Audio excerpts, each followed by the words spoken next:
زه اجي فضل الرحمن نومېږم، مشهور په لمبردو په جهاد په وخت کې تخلص مې لمبردو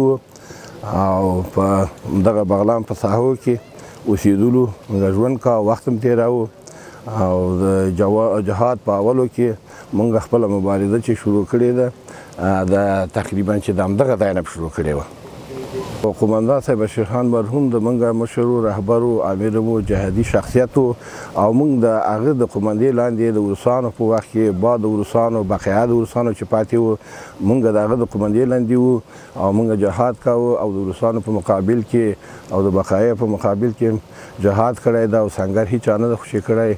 نو دلته په زرګونو روسانو به بعد د 15 کالو چې روسان 15 کاله تېر شوي وو بیا راغله په دغه منطقه کې ساحه کې د خونه خلا ساحه ده چې دلته راغله او پورې کوکشینار او منګل دا ساحې محاصره کړې وې، ټانګونه ولاړو او پاس تیارې وې. نو دلته دوی راغله بیا دلته موږ محاصره کړه د روسان او دلته تقریبا 80 نفره دلته مردار شوي وو چې مړي هم پاتې وو. بیا دوی ډېر بمبارونه وکول او ډېر ثقیله سلای وویشتلې. نو بیا موږ دا مړي دوی ویښ په تیارو کې او دوی ووړه او سلاګانې موږ ته غلیمت کړي وې چې کلیکوفونه وو، کلاشینکوف وو، درازنف وو، دا دوی سلاوې. نو خاطرې دا وې صاحب چې موږ به چې د دوی په دې سړک باندې به دوی قطارونه تېرېدل او یا به دوی کوم پروګرام د عملیاتو درلوده نو موږ به دوی ته په سنګرو کې مجاهدین د شپې ځای په ځای کړه 1500 نفره 1000 نفره په هره ساحو کې به چې کوم پوهېدلو چې په دې لاره دوی راځي موږ به مجاهدین ورته ځای په ځای کړي وو. نو کوم وخت به چې دوی ته یو تلفات ورغی ټانک به یې ولګېده یا به نفر ولګېدل دوی به داسې یو وحشیانه بمبار کاوه 3 ورځې 4 ورځې چې د ځمکې په مخ به دلته هېڅ څوک درېدی نه شو، طاقت به یې نه شو کولی او دغه کور و کلي چې دلته تقریبا 50,000 شپېته یا زره کور دا زموږ په خوا شا باندې وو دا ټول اواره شو لاړه پاکستان ته بېچارهګان یو ځای بل ځای لاړه دلته چا طاقت نه شو کولی دا کورونه ټول بمبار شو وران شو دا خلک در بدره شو اواره شو. نو دوی به تر څو چې هغه خپل د روسانو مړی یا ټانک به بېرته ښکه دوی به زښته ډېر فشار اچاوه دلته هم به زمیني قواوې بمبارونه کول هم به هوایي هم به یې ثقلۍ وشتلې د ډي سي توپونه به بوزونه و دا شیان به وشتل او بمبار به یې هم کاوه. زموږ خو په اوله وختو کې سیار وو یو ځای موږ بودوباش کولی نه شو د دې دپاره چې دښمن د امنیتي شبکې ډېرې فعاله وې حادثانو د وطني خلکو سره ملګري وو نو د هر ځای کوریکي دوی ته معلومې وې نقشې ورسره معلومې وې. موږ یو ځای مرکز نه شو جوړولی چې موږ هلته اوسېږو موږ سیار وو کله یو ځای کله بل ځای خو زیات جنګونه چې موږ کړي دي د دې سړک په غاړه باندې چې دوی به قطارونه تېرېدل او موږ به دلته ورته د طرفه د سړک نه کېناستلو د دوی قطارونه په سلګونو موټرو ټانګونه به یې پراته وو لمبې به یې ولې 15 ورځې 4 ورځې هغه منطقه دي هغه ته ورته وایي چې ګوډان چایبیان دولتي کلی ملاخیرو کلی دی سړک په غاړه باندې موږ د عملیاتونه به هم کول او ټانګونه به هم سوځول او قطارونه به دوی سوځول او په جرې خوش په ساحه کې جنګل باغ ورته وایي دې ساحو کې موږ ډېر تلفاتونه دوی ته ورکړي دي چې حتی هغو کې د دوی روسانو ښځې هم وې او نارینه هم وو ټول وو دوی 3 ورځې 4 ورځې ورونه بلېدل هلته په سړک باندې. سر ویلې چې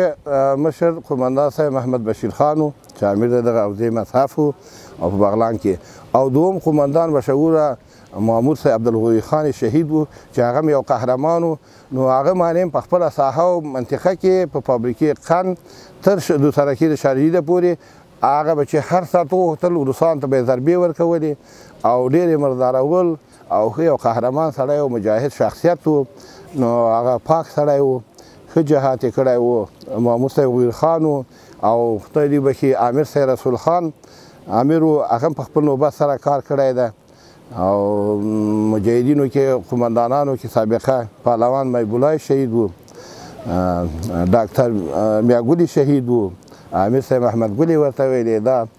د فابریکې مربوط و هماغه منطقه کې و نو دا جهادي مشران خو هر چا په خپل نوبت سره کار کړی ده. هغه خبر خو دا وه چې دوی الله پاک ناکام کړه چې دوی خو یو په حقیقت موږ او تاسو وطن ته راغلي وو بل دوی ډېر یو وحشي قوه وه چې یو منطقه کې به یو فیر شو یو راپور به شو دوی به عام خلکو اوشتل ماشوم سیاسره مال مواشي هر څه ون دیوال دوی به همداسې یو عمومي یرغل کاوه هم هوایي هم زمیني د دې په مقابل کې دې ته ضرورت نه و چې موږ ملت راوپاسو خلک راوپاسو او ورته وایي چې دا وحشي قوه ده او دې سره باید جنګ پکار ده چې دا زموږ او تاسو د خاورې دښمنان دي دا زموږ او تاسو د دین دښمنان دي دا زموږ او تاسو د ناموس دښمنان دي دیو په مقابل کې جګ شي جهاد وکوي دې ته بیخي ضرورت پیدا نه شو دلته زنانه او مردانه دوی جهاد د دې مقابل کې وکړ او ډېر وغدمن و نو روسان د دې دپاره پوه شوه چې موږ هر پلو لاړ شو ورته کې ضربې وخورو مالي او اقتصادي او جهاني تاوانونه موږ ته رسیږي د دغه د خاطره دوی شکست وخوړه خدای وشرمول او لاړو په خپله مخه حتی چې زه درته وایم چې دلته سیاسر د شریدالدین د راکته د اوبو ذخیره ورته وایي دلته یو کور ده په نامه د ملا عزالدین ورته ویلې د دې سیاسر روسان وویشتل او کلیکوف یې ترې اخیستی و او موږ ته یې ویله چې دا کلیکوف مې ترې واخیسته روسان یې ویشتلي وه او ډېر سلا اخیستی وه نو دلته هر چا یعنې سیاسرو د دوی په مقابل کې ماشومانو جګ شول او مبارزه یې وکړه او جهاد یې وکاوه موږ د کور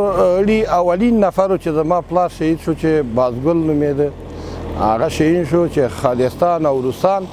هلته د زمونږ په کور راغلي وو او دی یې ونیو ژوندی هغه تقریبا 80 کلن سړی و نو دی یې ونیو راووته خالستانو او روسانو په ګډه باندې دی شهید که حلال یې کړ سر یې ترې پرې کړ چې ته ستا زمن مجاهدین دي ستا زمن قومندانان دي ستا وریرونه قومندانان دي جهادي دي امیران دي او زما ورور یم شهید که روسانو شهید شوی ده او بل تره مې چې رازګل نومېده چې د قومندان صاحب مرحوم بشیر خان پلار و د عربو او د زدرانو په جنګ کې چې روسانو یرغل کړی و عمومي اشر و 130 نفره شهیدان شو په دې 130 کې دایم شهید شو چې هلته درمندونه و د شولو وخت او په هر درمند کې 20 نفره او 10 نفره او 10 نفره شهیدان کړو روسانو خالصانو بیا ور واچو د پخالې پې واچولې په دغه کې د زما تره چې رازګل نومېده د بشیر خان پلار و دام شهید شو او بل د تره زوی مې قومندان و تاویلدار محمد اګل نومېده نو هغه هم خالستان او روسانو د دولتۍ په کلي کې د یو بمبار او زمیني هوایي په قوه کې چې موږ سړک نیولی و ټانګونه موشتلي و بیا دی یې شهید کړ او بل د تره زوی مې محمد یعقوب نومېده چې هغه هم په یو غټ جنګ کې چې روسان راغلي وو خالستان په ګډه باندې دام شهید شو شفیخیلو په منطقه کې بله روسانو پشیانو کلی ورته وایي د سړک په غاړه باندې د شریکونې نه 3 کیلومتره لرې ده نو دا په اولین دوم دریم کال د روسانو کې د روسان راغله عملیات چې وکړه دلته چې موږ د دوی نفر تلف یې ولیده دوی راجګ شو 80 نفره د دغه یو کلي چې هغه ورته وایي دا پشیان ورته وایي 80 نفره ټول واخیستل د شولو په ساګانو کې واچول سر په سر او یې وشتل او هغه بلدوزر یې ورته راوست خاورې پرې د پاسه واچول